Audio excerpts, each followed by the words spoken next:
محترم ناظرین کرام، السلام علیکم ورحمۃ اللہ وبرکاتہ۔ قاسمی یونانی ہیلتھ آفیشل میں آپ کا استقبال ہے۔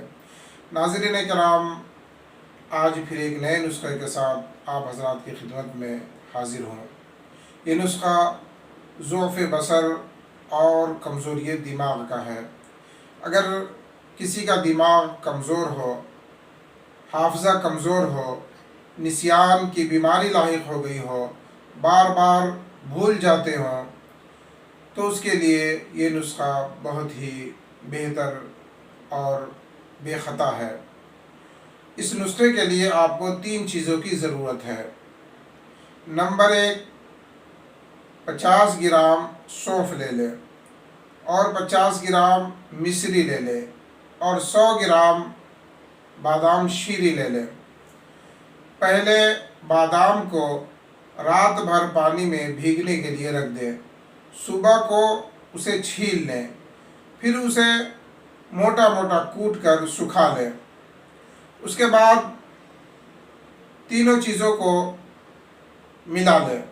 سونف کا بھی پاؤڈر بنا لیں اور مصری کو بھی باریک پیس لیں اور موٹا موٹا کوٹا ہوا بادام اس میں شامل کر کے رکھ لیں۔ رات کو سوتے وقت تقریباً 1 سے 2 تولہ منہ میں رکھ کر خوب اچھی طرح چبائیں اور اوپر سے گرم گرم دودھ پی لیں اور اس کے بعد سو جائیں۔ اس کے بعد پانی ہرگز نہ پئیں۔ اس نسخے کو اگر آپ 40 دن مسلسل استعمال کر لیں گے تو نسیان کی بیماری آپ کی ختم ہو جائے گی اور دماغ بہت ہی طاقتور ہو جائے گا اور ضعف دماغ سے متعلق جتنی بیماریاں ہیں وہ سب بھی انشاءاللہ دور ہو جائے گی۔ نظر چیل کی مانند جو ہے تیز ہو جائے گی اور اگر عینک بڑے نمبروں کے لگے ہوں تو دھیرے دھیرے نمبر کم ہونے لگیں گے اگر اللہ نے چاہا۔ ناظرین کرام، اس طرح کی مزید ویڈیوز دیکھنے کے لیے ہمارے چینل کو سبسکرائب کریں اور ہمارے ویڈیوز کو شیئر کریں۔ جزاک اللہ خیر الجزا۔ السلام علیکم ورحمۃ اللہ وبرکاتہ۔